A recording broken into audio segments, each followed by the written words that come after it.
Kita iri-irian lagi yuk, story of my life lagi. Dan kalau udah iri-irian pasti ini zaman SD. Jadi seperti yang kalian tahu, gue tuh sangat-sangat dilarang kalau misalnya pergi-pergi nggak jelas waktu SD, apalagi nginep. Dan kayaknya ini tuh adalah izin pertama kali gue nginep deh, dan itu nggak dibolehin. Jadi suatu hari gue sama beberapa teman gue ini diajakin main ke apartemennya temen gue. Jadi temen gue ini baru ngikut mamanya tinggal di apartemen. Sebelumnya dia itu tinggal sama tantenya yang rumahnya tuh deket sama SD gue. Nah sekarang dia ikut mamahnya gitulah, ngajakin tuh kayak ayo main yuk ke apartemen mamahku, nanti kita berenang bareng, nginep bla bla bla bla. Teman-teman gue yang lain yang gampang izinnya mamanya pada seneng aja tuh kayak iya ayo nanti aku bawa masker ya, nanti aku bawa ini bawa itu. Gue yang mendengar hal itu tuh mau seneng tapi kayak jangan seneng dulu Min, lu kan nggak boleh pergi-pergi apalagi nginep. Ini siapa yang fix nanti biar aku kasih tau mamaku ada berapa orang yang datang ke rumah. Sampai dimana gue ditanya, Pi kamu ikut kan Pi? Terus gue yang kayak iya mau ikut, tapi aku harus izin dulu. Itu hari Jumat dan kita mau janjiannya itu di salah satu rumah teman gue. Nanti dijemput sama si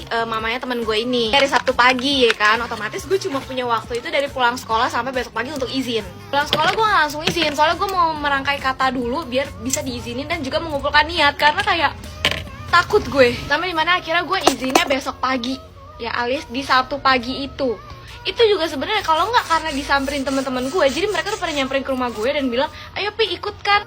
Gue belum izin, jadi akhirnya gue terpaksa izin pada detik itu juga karena mereka udah ke rumah gue. Kalaupun nggak disamper itu gue pasti kayaknya kagak akan izin karena gue takut banget. Akhirnya gue izin dengan segala keberanian gue yang tersisa itu, dan di luar nalar mak gue ngizinin. Tapi gue disuruh izin ke bapak gue dan ternyata bapak gue yang tidak mengizinkan. Udah ujung-ujungnya gue tantrum di situ dengan berharap gue diizin. Habis gue tantrum kayak lo ngapain sih orang kayak gini ini gitu. Ternyata tidak juga.